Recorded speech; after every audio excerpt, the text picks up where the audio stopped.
share my screen. And welcome everybody to our third week of data structures. Today, we are going to finish up the functions practice quiz, and then it should only take about maybe 15-20 minutes or so. And then we're going to talk about this thing called a stack ADT, or abstract data type. And that's what we'll spend the rest of the week going on, building up to your homework for this week, which will be something that's actually an HTML checking tool that's implemented in things like Firefox and Chrome, and everything that works with HTML has to do this thing that you'll implement for your homework. This past week, we had the lab getting more stuff, practice with Git. Nothing to turn in for that, but there is a homework due tomorrow that practicing with these functions, map, filter, lambda, giving you the practice with functional programming. And again, the main purpose of that is giving you practice for the quiz that we'll have on Wednesday. The quiz is, so I just pulled it up right here. Here's the practice problems from the quiz. Again, 4 problems on the quiz, same format as last time, worth 4 points, each problem worth 1 point. There will be 3 new material problems on this quiz coming from this handout that I gave you, and 1 review problem coming from the previous material. That review problem almost certainly going to be the one about Git and Git branches, and being able to follow along with how those Git commands are affecting what is in your local repository. So definitely prepare that. You're probably going to have that particular quiz problem maybe like a dozen times throughout this class. So if you for whatever reason don't feel 100% confident on that, then you should go back to last week's or the first week's lab and redo all of the things about Git. A lot of times with a lot of these, so Git is a legitimately hard thing, and a lot of times with these hard concepts, the very first time you go through one of these explanations about what's going on, you can sort of maybe lose the big picture about what's going on, and or miss a lot of the small little details. But working through that lab again, I think will help cement things in there. There's a lot of weird edge cases that are baked into that lab and those instructions that you might not have picked up on the first time. Again, here in a minute, or last time, we've talked about this functional programming. We've totally completed that, and we're going to go down to this next section, the last section on this practice problems. It's labeled scope right here, and we'll go through this. Before we do that, though, any questions about anything administrative in the class? Again, quiz next Wednesday, homework due tomorrow, and no lab. Yes, question? Yes. Yep.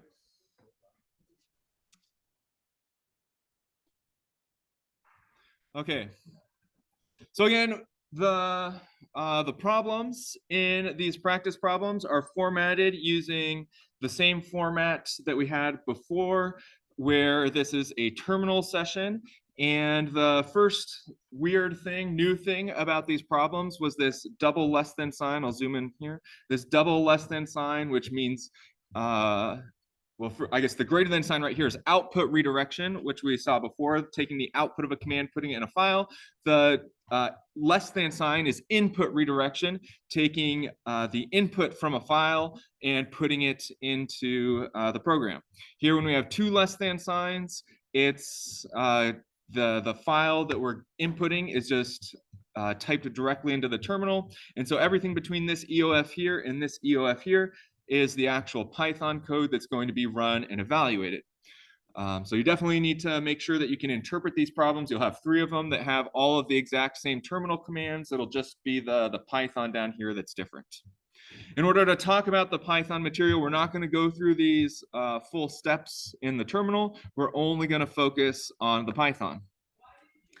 And so over here, I've just switched over to a terminal. You can see that I'm currently logged into the Lambda server. I'm currently in my CS46 folder. If I run ls, here's my topic 1. So let's cd into there. And I'm going to make last time we used this functional.py. And again, this file's been uploaded to GitHub. So if you wanted to, well, the video is also uploaded to GitHub, but if you wanted to be able to get the actual Python file also on GitHub, and all the files that we create during class uploaded to the GitHub repository so that you can get those if you missed anything. We're gonna make another file now called scope.py, and that's where we'll be working today. In this file, well, I'm just going to write up some Python code and then we'll talk about it. So if I have x equals 1 and then define foo y, return y plus 1, and then we'll do this. So last time at the end of lab, one of the things that after doing the Git stuff, there was this big Vim section and it had you implementing this macro. I hadn't had a chance to talk about it actually up here in the lecture section yet. So some of you, I might have recommended that you skip it and wait till we go over what's in the lecture here, just so you can see what the intended output is after completing that. But it's very common in when you're programming to want to be able to print out a variable, and you also want to be able to label what it is that you're actually printing. That in previous code that you've written, you probably were able to there are certain humans who could have understood everything that you are writing. In the later sections of this semester, we're going to be writing code that does not exist a person on Earth who can keep everything, all the code in their head at the same time. And so you have to be very, very careful about how you're debugging things and how you're displaying things to the screen. And really, if, in this class, one of the things that separates the students who work way too much and the students who are more efficient and get things done well is not like the necessarily raw skill or thinking ability, but like the practices, the debugging skills, just the techniques that you get into, the habits that you form of how to work through problems. And so this first like really important habit is that anytime you want to print out the contents of something, you don't just write print. Now, you never want to see anybody doing that. That's I've lost literally weeks of my life trying to debug things that had statements like this in it because I thought I was looking at one line of code and it's really a different line of code. Instead, what you want to do is do this @pmake macro, which will make your print statement automatically tell you what you want to, what you're printing out here. So then when we look at the output, it'll be obvious exactly what we're printing out. And so here we're printing out the x variable right here. And I also want to print out what foo of x is going to be. And again, that last section of the lab walks you through the steps of getting your Vim set up so that all you have to do is type @p and it adds all of those other things for you. And so here, there's very simple code so far. We just have a function and a variable up here, and we'll walk through and see what happens. One of the time, or very often when I'm working, I like to have 2 terminal windows open actually. So one where I'm showing the code and another one where I'm actually typing in the terminal commands. I could, if I wanted to, just close out of this window, or WQ in this case, and then run Python 3 scope.py. But if I do that, oh man, I got an error message, and now I have to go back and fix this error message. And so I can use my up arrows, go back, but now I totally forgot what the error message is. So it's nice to be able to see both things at the same time. And so I'm just going to open up a second terminal window here. And we'll remove that bar. Use my Control-R command here to search through my history and go into the same folder. We're in topic 1 functions. And now that I have 2 terminal windows open side by side, I can just run the commands, run the terminal commands in one window and actually edit the files in the one over on the right. Again, I can type the reset command over here to clean things up for me so that I only have my new code over here, or the new things, that that I'm typing into my session over here, and we can keep things a little bit more organized. So Python 3 now, scope.py. And so here's the actual error message. I forgot the colon after foo over here. So down arrow, shift A, take me to the end of the line, colon, escape, colon, W, and save that down over here. Left terminal, up arrow, rerun that, and here's the output. X equals 1, foo of X equals 2. Any questions so far? Yes. Question is, how did I split the terminal? And the answer is that this is not something that I did inside of the terminal. This is something that I did on my own operating system. I have a hotkey program to open up the terminal whenever I want it to. I also have my system set up so that I never see my desktop. I never have wasted screen real estate, that I'm always showing useful code up here. One of the things that students often have is, and we saw this on the lab, while I was walking around, you'd have like your terminal window opened up to be like the smallest little tiny thing on your screen like this.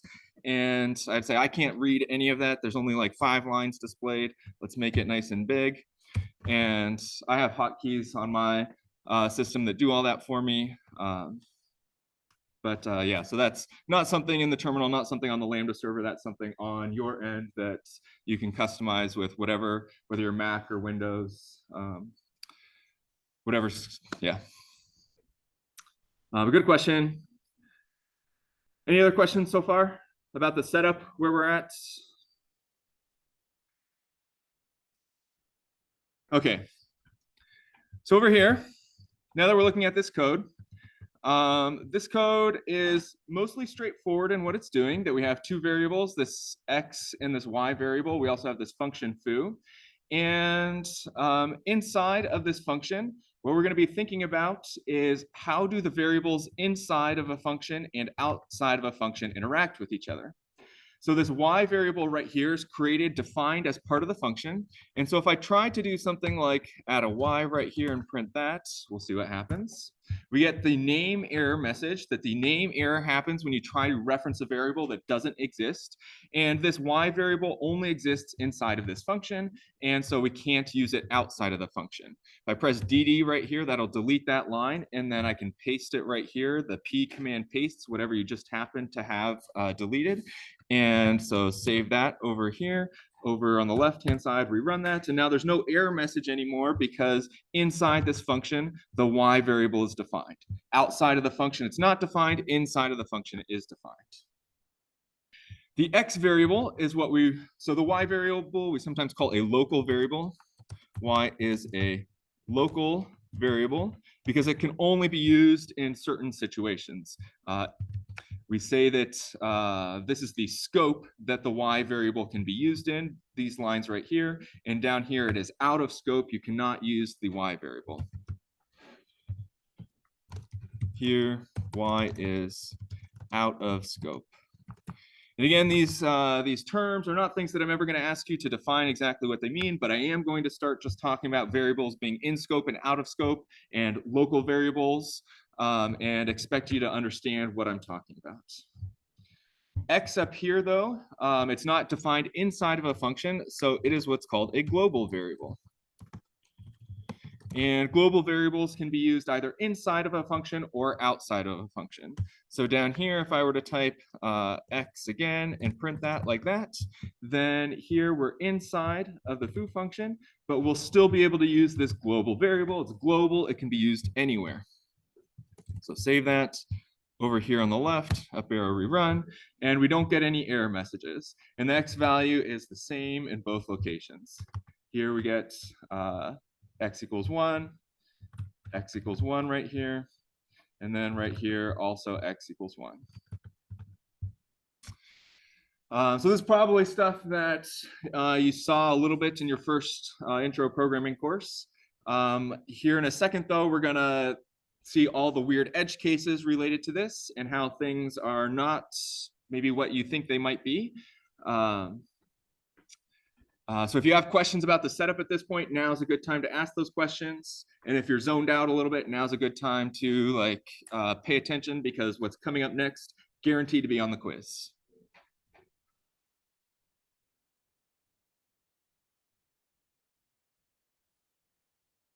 Okay, so what I'm gonna do next here is I'm gonna say right here, x equals 2. And we're gonna save that. And down here, I'm gonna say, I'm just gonna make this a little bit more clear to me that this x statement right here is gonna be printed inside of foo.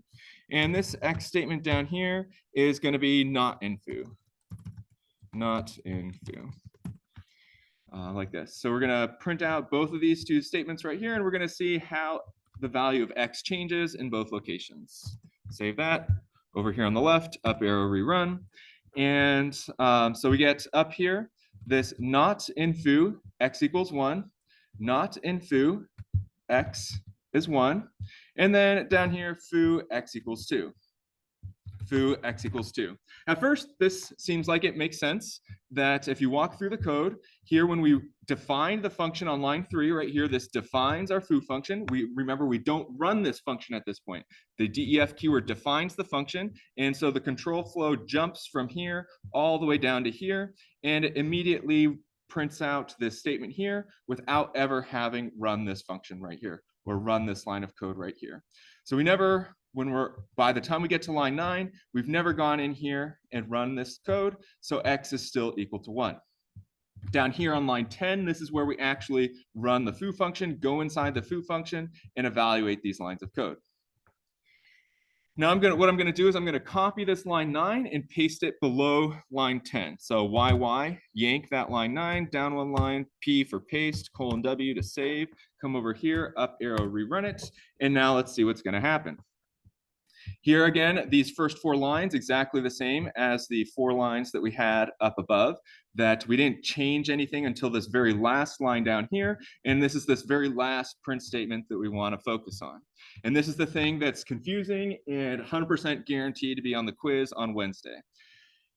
So here, when we say x equals 2, line 4 right here, x equals 2, this does not actually affect this x variable up here. We have x equals 1, x equals 2. When we say x equals 2 right here, that's going to make a new local variable. This creates a new local variable that happens to have the same name as the global variable.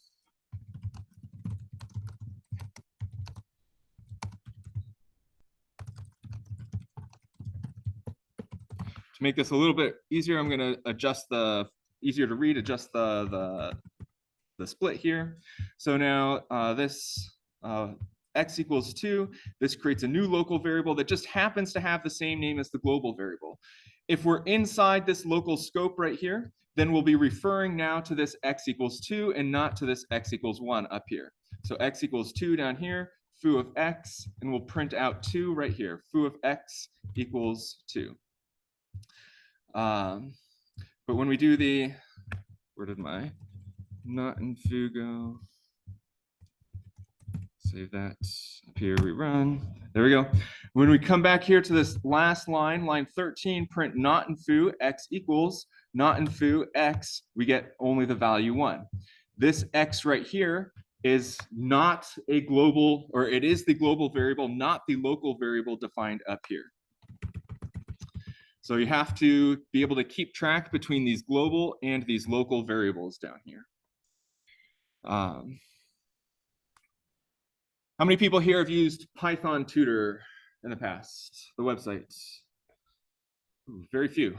Only the people who have had previous courses with me. We're going to jump over now to this website called Python Tutor, which is going to help us visualize a little bit better what's going on over here.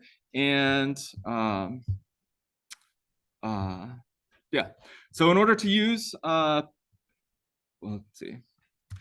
Python Tutor is a web page. So if you bring up Firefox and go to pythontutor.com, it'll look something like this, and you press the Python button right here, and it gives you a little code area where you can type in Python. I'm gonna do another little Vim sort of trick right here. I have code in Vim that I want to copy into Python Tutor, and if I try to copy and paste all of this like that, then you'll see that we'll get, oh, Python Tutor always breaks copying. So I'll just type it in. Okay. So x equals 1, define foo y, x equals 2, print x equals x, return y plus 1, and then print x equals x, print foo of x equals foo of x, print x equals x. There we go.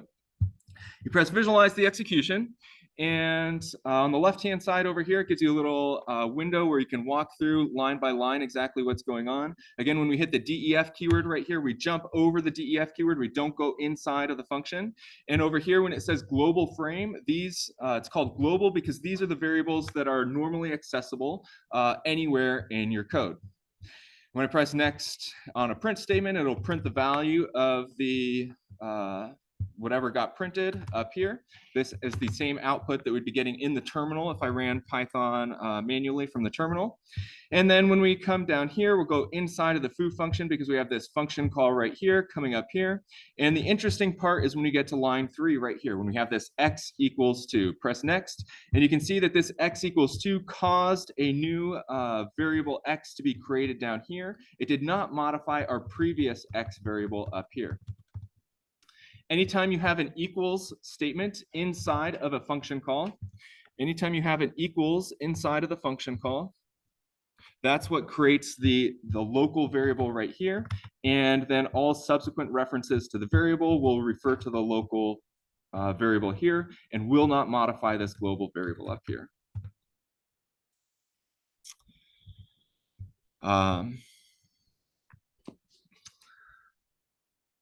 Yeah, so we've created that new global or the new local variable down here. I know it's a local variable because it's inside of foo. And so when I press next right here, this x right here, it's going to first look in this local variable, this foo function for the x. It's going to find this 2 right here, not the 1 up here. Press next again. So it printed 2 up here, return y plus 1, and then comes down here. Now this print statement of x equals, we don't have that foo frame down here anymore, so it's the only x available is this 1 up there. Press next, and we get the 1 right here. So these problems on the quiz right here, they're giving you, showing you all the different edge cases of what's going to happen when you have one of these local variables and a global variable that have the same name, and how to work through that. Any questions? Yes.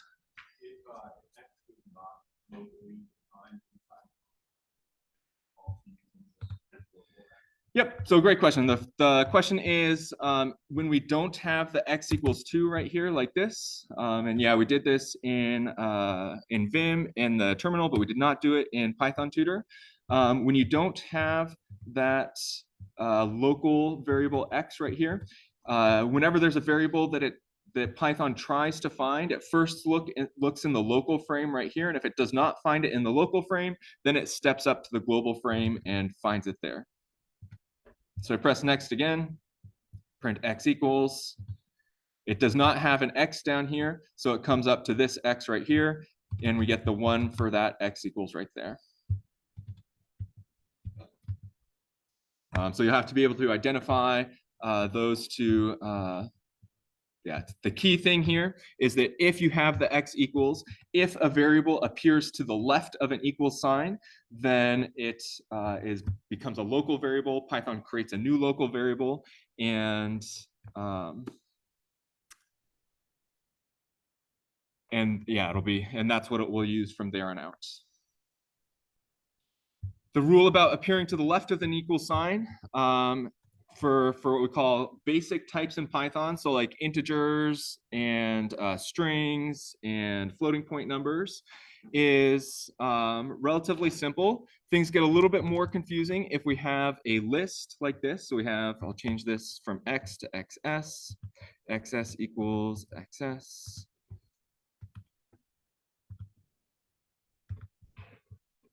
And just hard code that as a 0 here.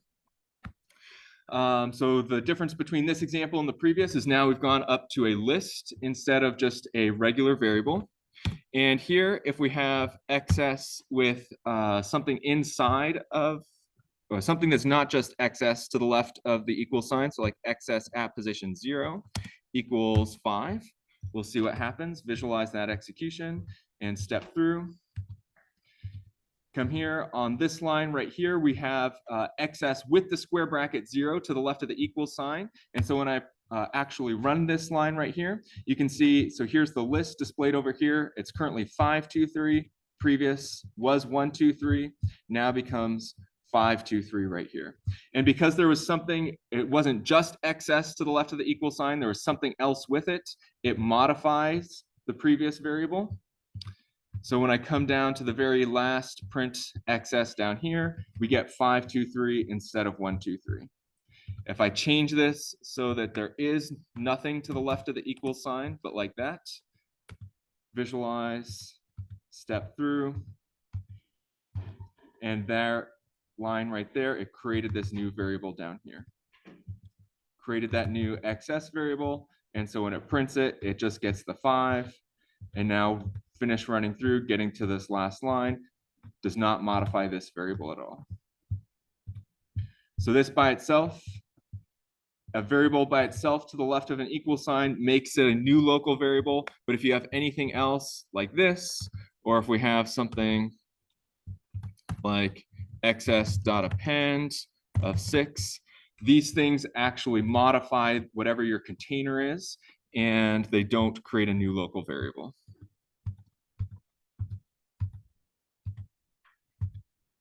We modified the 6 up here with the append line, adding the 6 at the end.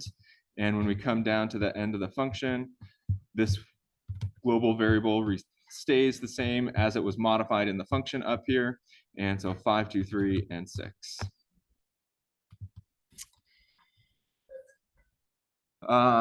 Very easy as we go throughout this course to get very confused about what Python is doing, because you think Python is working with one variable, but it's actually working with a different variable. And so the purpose of this quiz, like the overall why we're talking about this in this quiz right now, is to just make you aware of this problem, and so that you will avoid confusing errors that waste lots of your time later in the course. Question?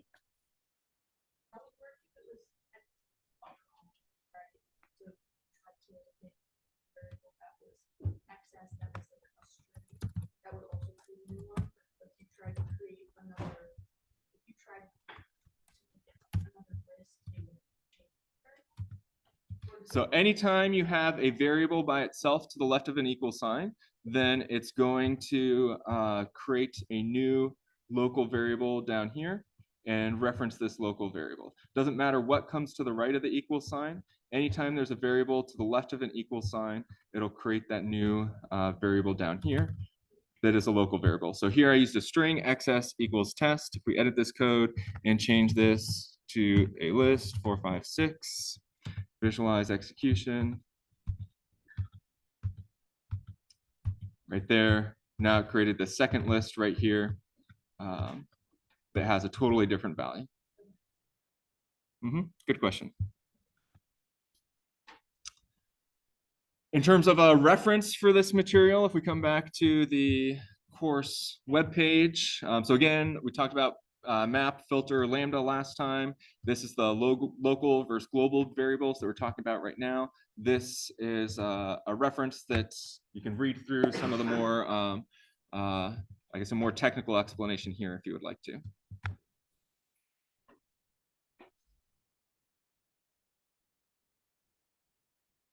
Any other questions about the quiz material?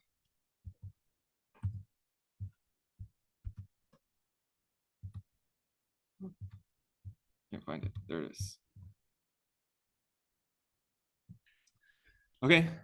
Again, yeah, if there's, as you're working through these problems, you're not sure why the answer is the way it is, then the material between the EOF, put that into Python Tutor and you can walk through it and it'll show you exactly when a variable is getting created as a local variable versus when it's using a global variable.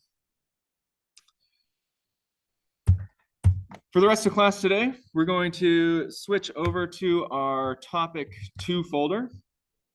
And if you scroll down here where it says for today's lecture, there's a file stack.py in the topic 2 folder, this stack.py file right here. And we're going to be going over that file in class today. So recommend that you download that file so that you can follow along.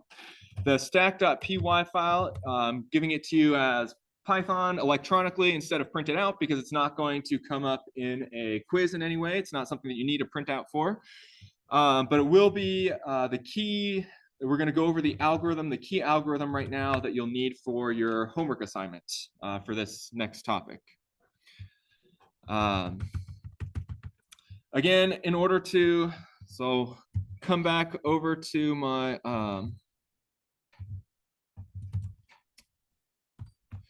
my terminal sessions over here, and I just typed reset in both of those sessions to clear them out a little bit, give us some more space to work with. And if I do cd ... up here and type ls, you can see that I don't, on the Lambda server, I don't have access to this, this topic 2 folder.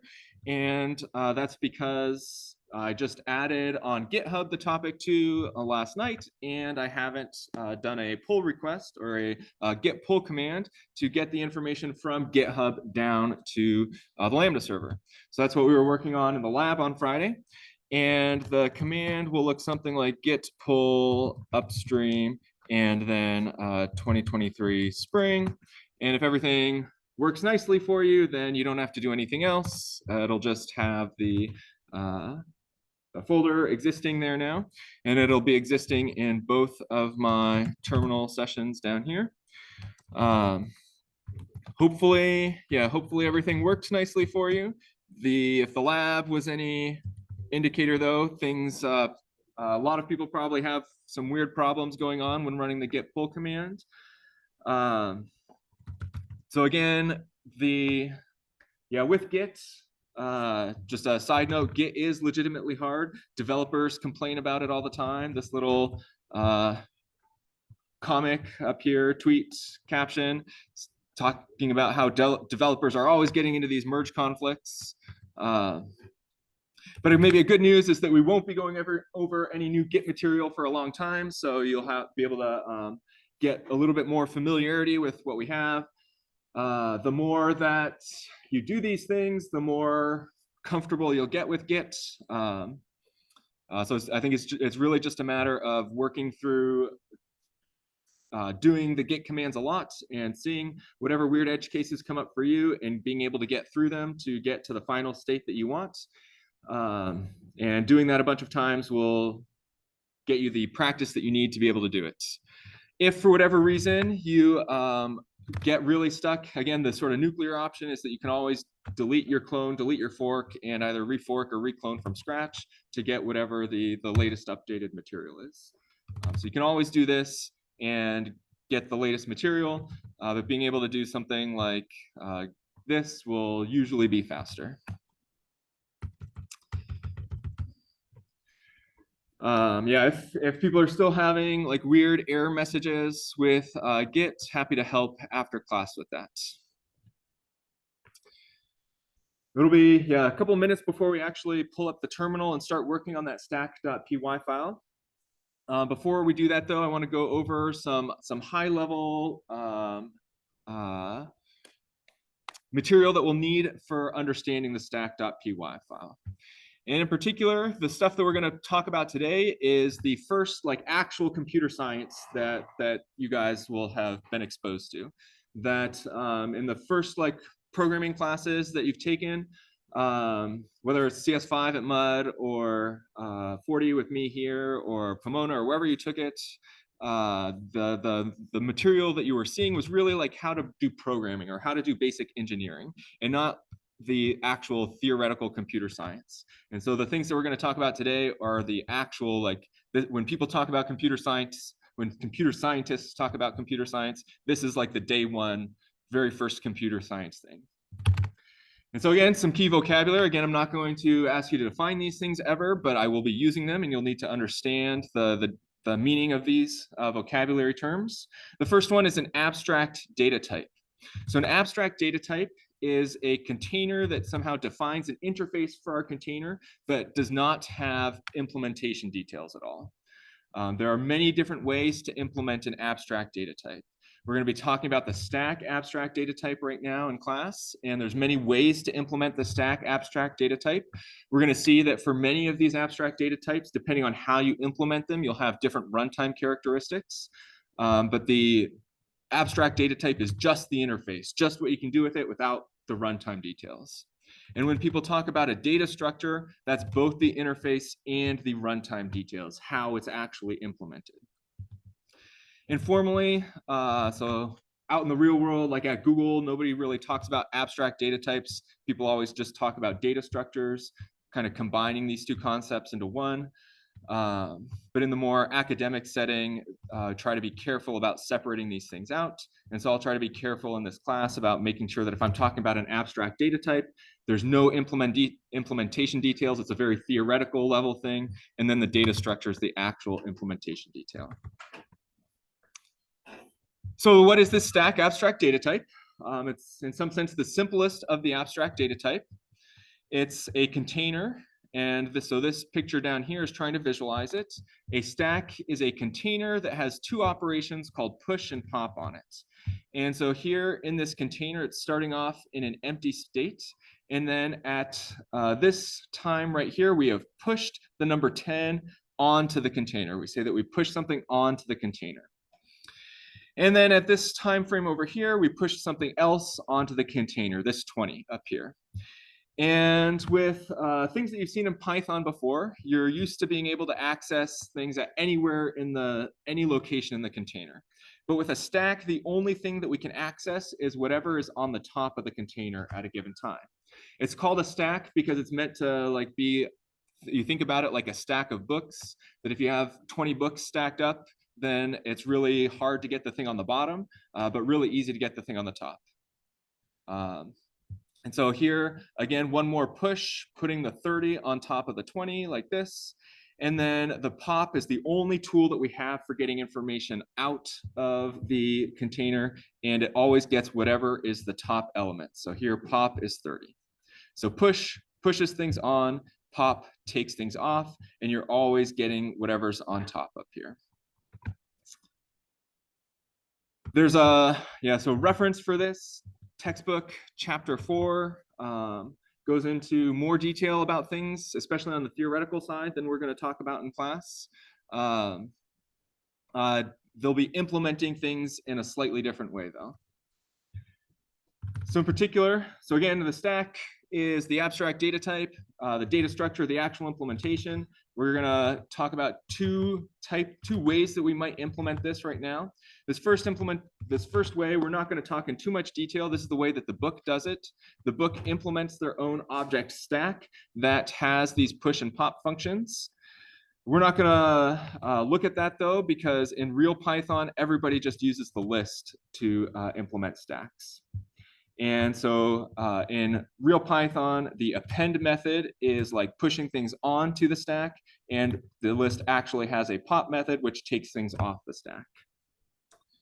I'm going to come back over to our terminal sessions again, and we'll do an interactive Python session to see how the list relates to the stack here. So if I have a variable, I call it stack, make it an empty list like this. And then if I say stack.append of 10, and then type stack so we can visualize it, here is our stack with 10 in it. And then with 20, visualize it. Here's our stack with 10 and 20 in it. And again, with a list, we could get access to this 10 variable right here, but this 20 is whatever's on the rightmost side of the list. That's what we consider to be the top of the stack. And when we're thinking in terms of stacks, we only want to access the thing that's on the rightmost side over here. If I do append of 30, that gives me these three things. Again, appending, always adding to the right-hand side. The right-hand side is like the top in the picture that we had above or on the GitHub page. And then stack.pop actually takes things off of the stack like this. Stack.pop takes the 30 off of the stack, and we'll be left with just the 10 and the 20. Stack.pop, take that 20 off the stack, and we're left with just the 10. Stack.pop, and now we have the empty list. So push, adding things, or sorry, append, adding things on in Python, pop, taking it off. Append and push, basically synonyms for each other. Any questions at this point? Yes. Yeah, so the question is about where did these pop items go? How do we access what comes out of the pop? And the answer is that the pop function right here, what it's doing is it's returning the value that popped off the stack. So let's go ahead and do stack.append again, add the 10 stack.append 20 type stack. So we have 10 and 20 like this. If ever I want to get what the top element on the stack is, I can do stack at -1. Again, the -1 index in Python index is from the right going to the left. So -1 always gets you the rightmost index, always gets you the top of the stack. And when we do something like stack.pop, this is going to return the value that is at the stack of -1 index. Previously, when I was doing this, I was just hitting enter at this point, and so the return value got printed to the screen. But if I just set a variable, something like x equals, then rather than printing it to the screen, it'll store it in that x variable right here. Now I can say x, and it'll give me that value of 20. Yes.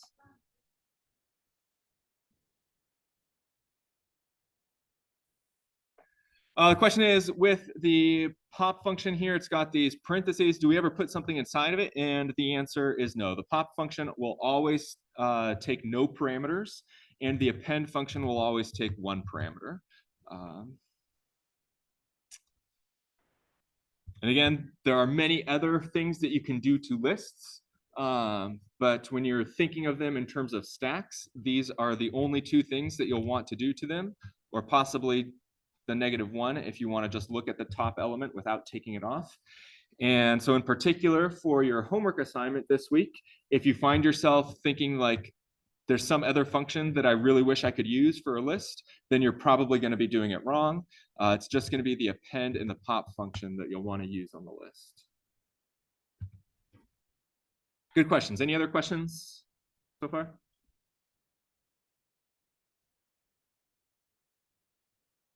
Okay. And we're going to talk about this stack.py file next and what's going on inside of it. Before we do that, there's one last note here in the README file. This balanced parentheses algorithm, that's what this stack.py file implements, balanced parentheses. And when we take a look at this, so anytime you have a new function in Python, the way to understand what that function is doing is you first look at these, what are called doc tests at the top of the function. And that will tell you like what the expected input and output of the function is supposed to look like. And here, these, you can see that it's only just parentheses and various different combinations that are being passed into this function. And this function is going to return true if for every like left opening parenthesis, there's a corresponding closing parenthesis. So here we have an opening parenthesis that corresponds to this. Those two go together and those two go together. So we say these parentheses are balanced, and so we get true.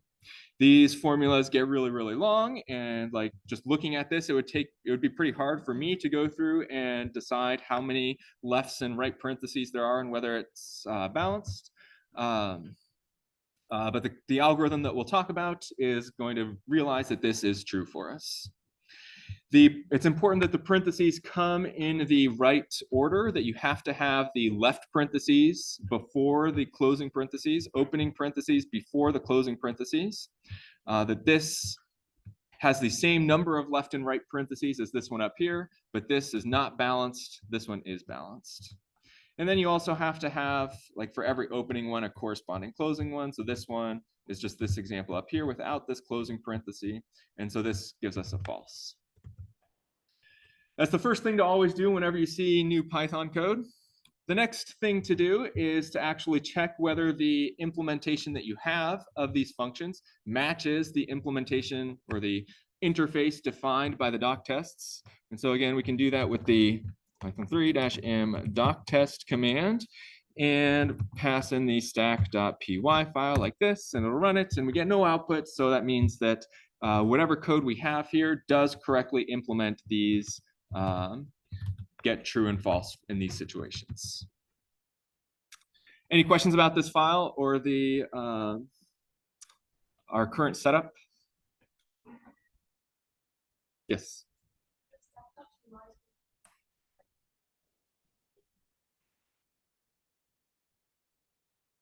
Yeah, so the stack.py is included in the topic 2 folder. It's right here. And so if you do the git pull, update your repository, then you'll have access to this file.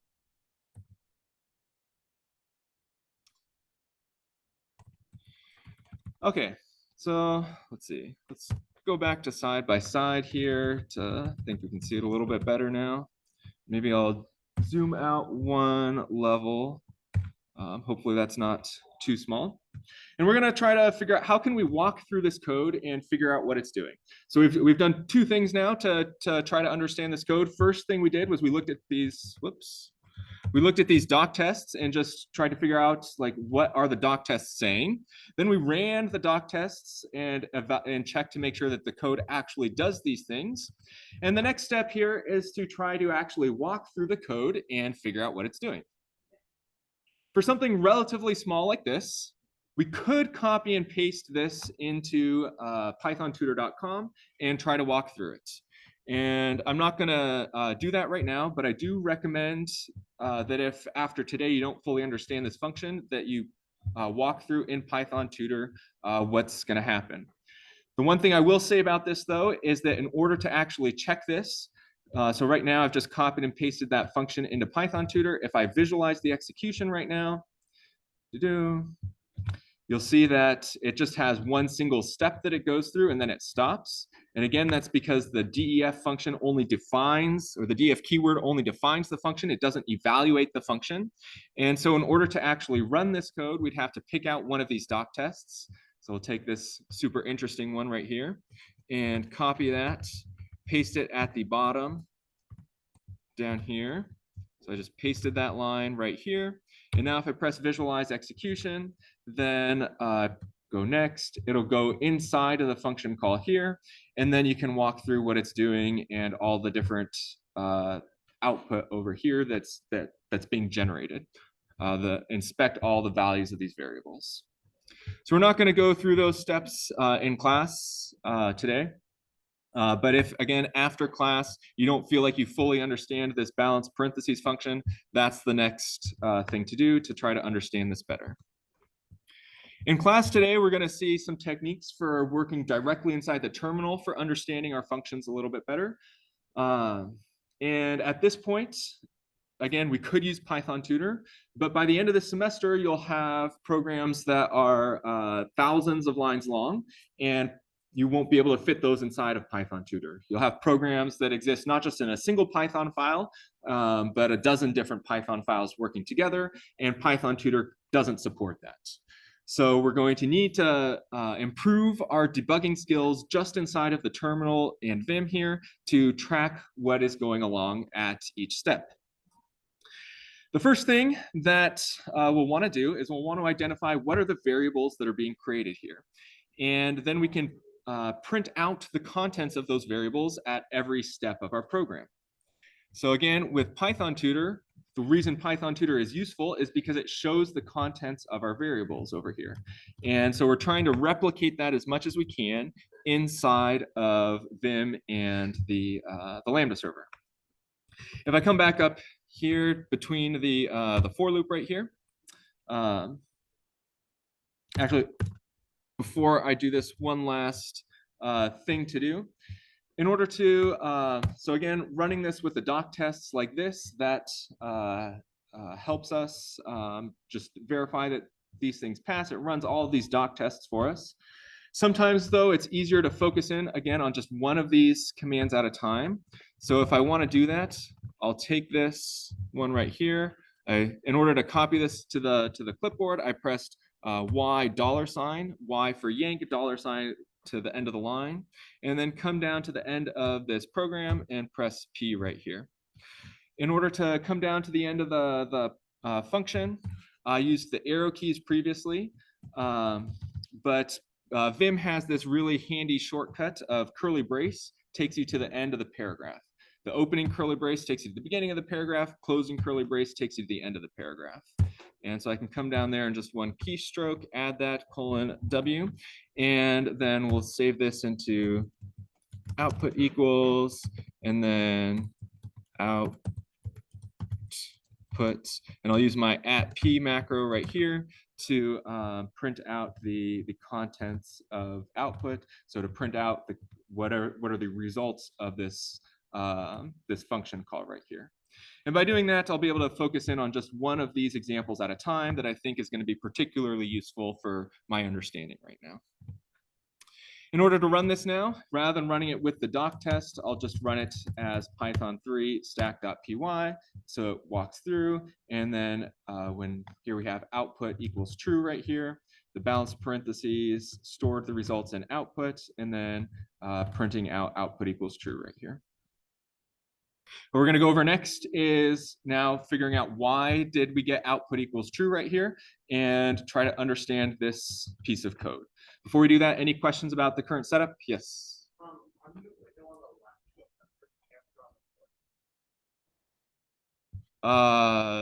This gibberish thing right here. Yeah. Technically, this symbol right here just means that I don't have the font installed for this character. This has all happened because I adjusted my my screen setting. Yeah. Just gonna clean things up for us, and there we go. Our output is true. Any other questions about the current setup? Okay, so in order to walk through what's going on here, we want to add some print statements. Again, print is one of these idempotent commands. It's not going to affect what the code is actually doing, but it's going to give me insight into what the code is doing.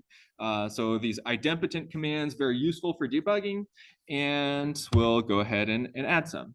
Good places to add things are inside of for loops. Because the for loop is going to be executed many times, and we want to see exactly like how long does it take, what are the changes to all of our variables as we're executing this for loop. And so the first intuition that I have about what should I be printing out is this stack variable right here. And I want to print that out. I mean, we were talking about stack, so that's just like a key thing about this. Something important has to be happening with this. But if I look down at the return value down here, what's causing me to return true or false, I can see that it depends on the stack variable somehow. That if the length of stack is 0, then it's true, and otherwise it's going to be false. And so I need to see like how exactly is the contents of the stack changing to know whether it's going to be have a zero length at the end and give us true or false. And so the easy way, again, to print something out, you just type the name of the variable, escape @p, and it gives us this little print statement right here, which we'll be able to use to follow along every step of the for loop, what's going on in this actual stack. So I've modified the file over here, :W on the right-hand side, on the left-hand side, up arrow, rerun this. And we can see all of these stacks. We can see as the how the stack is being modified at each iteration of the for loop. This is maybe not super helpful yet at this point though, because like, so I can see the stack variable is changing, but like, why is it changing? What's causing it to change here?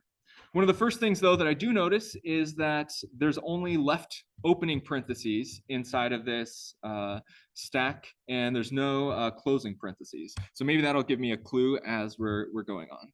But I really need to be able to be printing out more information than just what this stack is. Another thing that's really useful to in the debugging process is to not only print out what the the variable is that you're modifying each time, the key important variable, but also to print out the number of times you've walked through the iterations. Currently, I don't have a variable anywhere that's telling me how many times I've gone through these iterations, and so I'm going to add this. And in Python, the standard way to do that is with this enumerate function. When you use the enumerate function on any list, anything that you can iterate over, so this is a string over here. When you use the enumerate function on a string, instead of having just a single variable between the for and the in, now we'll have two variables. This I, this very first one, traditionally called I, stands for the index into this variable over here.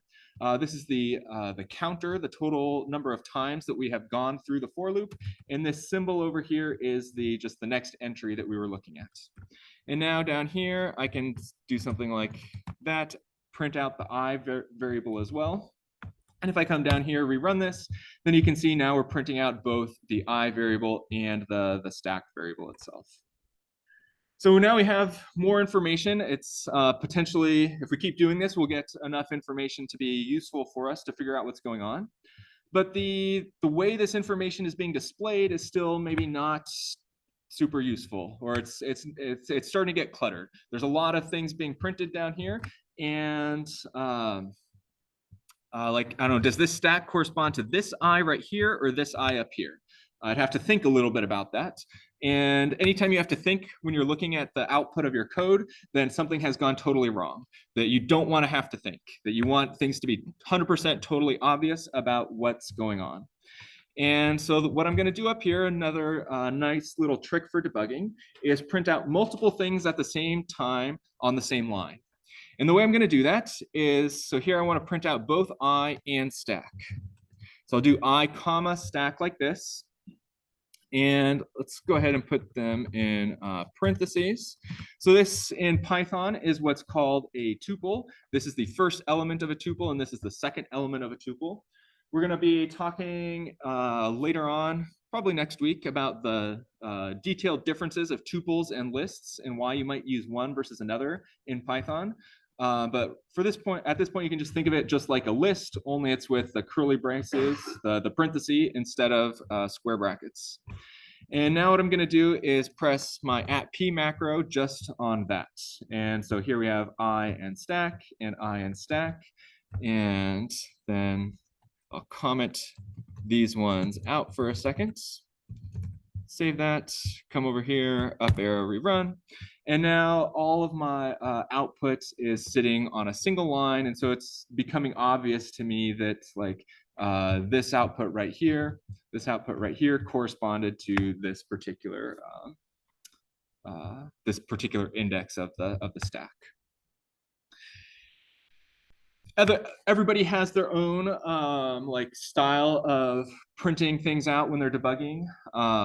I like this because it's very natural to do inside of Vim, and once you get these like shortcuts like @p down, you can print out really powerful debugging statements very, very quickly and easily.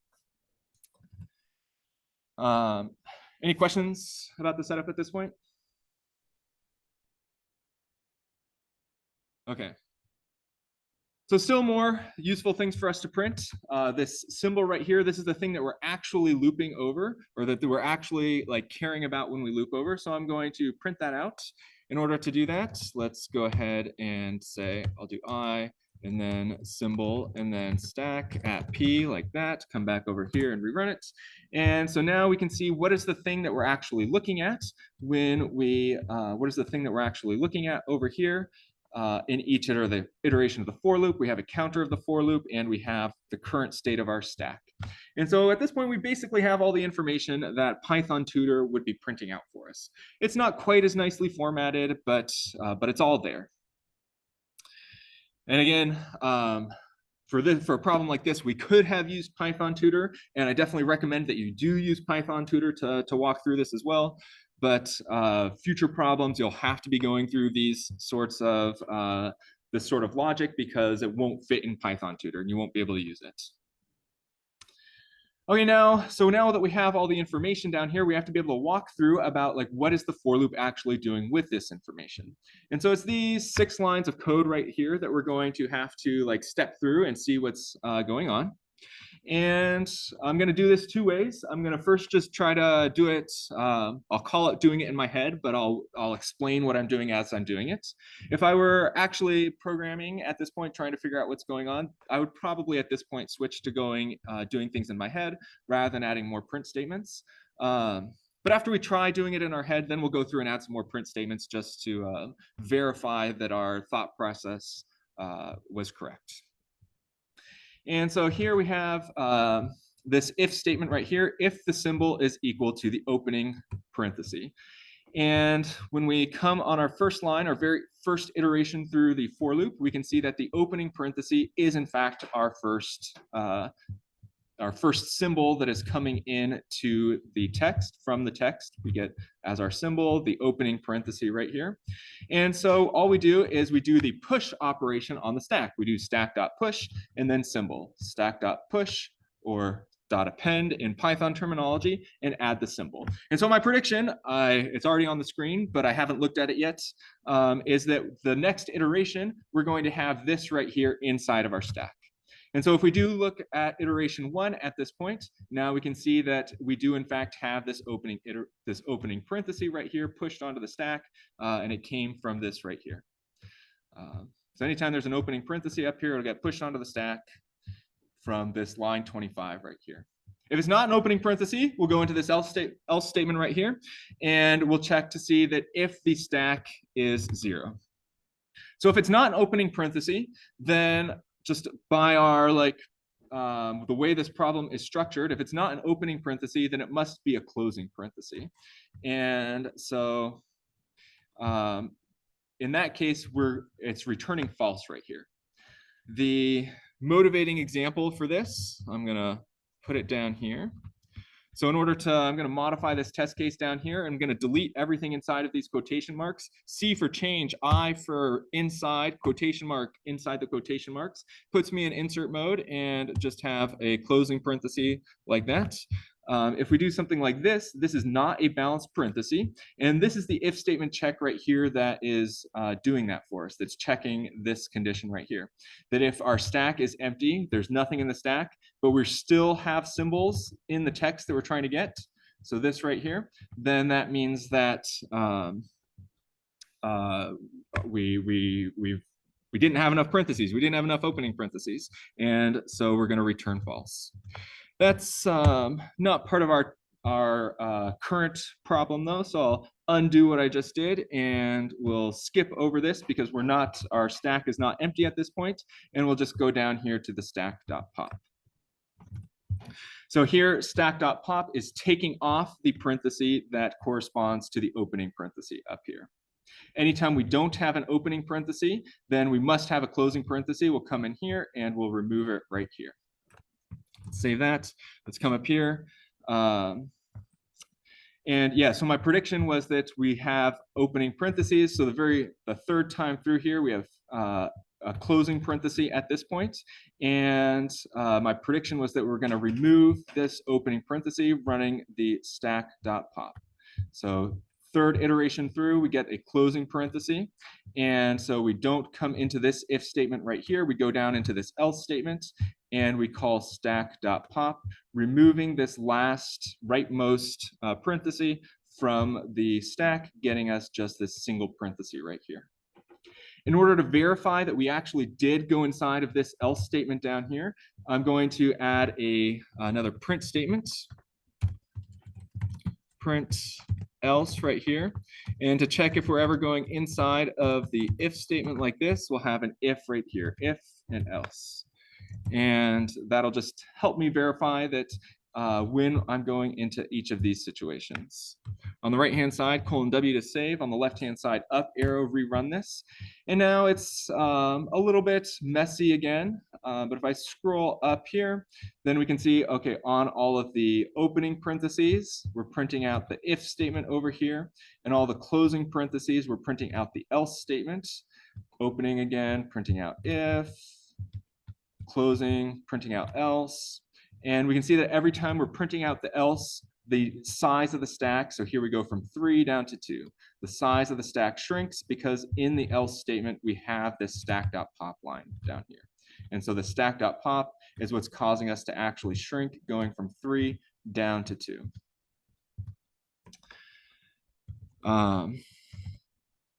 Finally, after we loop through the entire this entire for loop right here, checking all of the symbols in the text, we come down to these 4 if statements right here. And in order to, a good debugging thing again is whenever I have a condition inside of an if statement, not only printing out like the if and the else, but printing out some of the things that are part of the condition. So like the length of the stack right here, type at p, print out the length of the stack. And my prediction is that we're going to get 0 for this because we're returning true down here. And the condition up here is checking to see if it's 0, return true. So over here, if we rerun this, we do in fact get that the length of the stack is 0. Again, so I'll pause for questions here in a second, just go over high level again what this algorithm is trying to do, that we're looping through every time. If we have the opening parenthesis, we put it onto the stack. If it's a closing parenthesis, we take it off of the stack. And we know that the parentheses will be balanced if the, well, we know that the only things on the stack are opening parentheses. So every time we do stack.pop, we know we're taking off an opening parenthesis. And we only call stack.pop if we're currently looking at a closing parenthesis. So the fact that these opening parentheses that are pushed onto the stack that are added are balanced or matched by taking off closing parentheses with the stack.pop is ultimately what's getting us this check to see if we have balanced parentheses. And then at the very end, the length of the stack being 0 means that every opening parenthesis had a corresponding closing parenthesis, and every closing parenthesis had a corresponding opening parenthesis. If the length of the stack was greater than 0, it means that we have too many opening parentheses. We did not call stack.pop enough.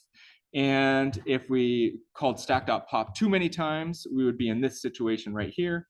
And we would return false there because we're trying to pop off too many times. We have too many closing parentheses.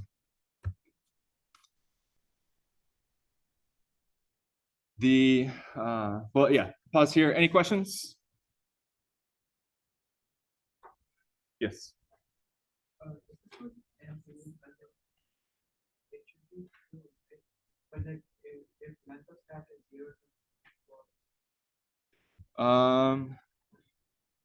So the question is, what happens when the input is empty like this? And the claim is that it should be true.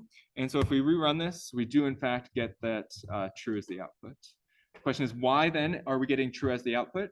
The answer is that when we do a for loop over something that is empty, so in this case, the empty string, we don't do anything in the for loop. We skip all the way over this.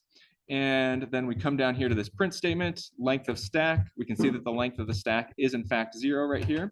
We know that we skipped over the for loop completely because we have none of this, these outputs where we're printing out the contents of the tuples. And so we're printing true right there. Does that answer the question? This ability to check whether whether you have an opening thing that matches a closing thing, this is the fundamental utility of a stack. Anytime somebody is talking about a stack, this is the prototypical example of why you might want to use a stack.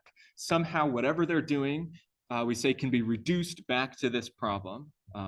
Because whatever they're doing is basically the same thing as this problem of checking if there are opening things that match the closing thing. Anytime you're doing that, you should think stack. And anytime somebody says stack, you should think matching opening and closing things that correspond to each other, opening parentheses and closing parentheses. This next problem down here, balanced parentheses 2, is slightly different, a little bit more advanced.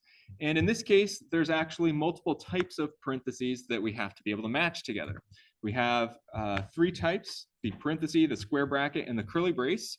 And and we have to be able to make sure that all of those match each other. So here's a complicated matching example that the square brackets have to match, the curly brackets have to match, and then the parentheses have to match. This one down here does not work. This gives us false because we have square matching curly brace, and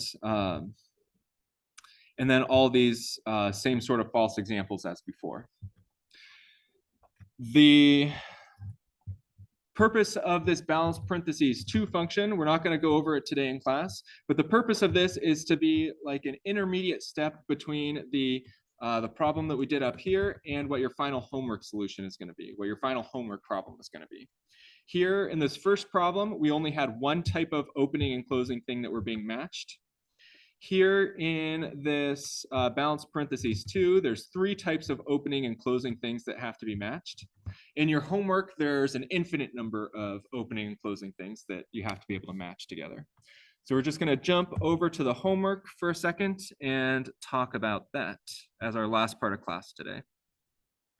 Once that Zoom window goes away. So this homework is called HTML Validator. And the idea of what you're trying to do here is you'll be given HTML string as input, and you'll have to determine whether it is valid HTML or invalid HTML. And again, your web browser, Firefox, Chrome, whatever you use, has to do this every time it downloads a web page. And so this routine that you're implementing is something that your computer is doing all the time automatically. The idea here is that, so HTML, if you haven't seen it before, you always have what's called an opening tag and a closing tag, and the formatting of the text in between is determined by the text between the content of the opening tag, what opening tag this is. So here this is strong means bold, and so whatever comes between strong and /strong will be displayed as bold. You know that this is an opening tag because there's no slash inside of it. This is a closing tag because it has a slash at the very front. But the actual content here, the name of the tag, this can be arbitrary. There's an unlimited number of things that can be put here inside of HTML. Doesn't matter what's inside there. Here we have another example of or a little bit more complicated example that has a few more tags inside of it with some nesting structures. So like this EM tag is inside of the strong tag here, opening strong, closing strong, and the opening EMs right here. But if for some reason this strong was moved to the left of the EM, which I don't think I have. Here we go. There's our example. If for some reason the order of the tags is not correct, then it is not valid HTML. So here we have opening strong, opening U, and then closing strong, closing U. This is not correct HTML because this U tag is closed by the strong tag, and that's not correct. Similarly, this is not correct HTML because this strong tag has no closing tag. And so your code will be able to find these examples and determine that they are not correct. And you'll be using stacks to do that. This is a good spot for us to stop for today. So we'll talk in detail about, or we'll continue talking about how to do that on Wednesday. Then you have your quiz on Wednesday. And then we'll also start talking about the runtimes of these algorithms on Wednesday and why this is going to be an actual very fast algorithm. If anybody has any questions about this or anything else, I'll stick around to get those answered. Otherwise, I'll see you on Wednesday.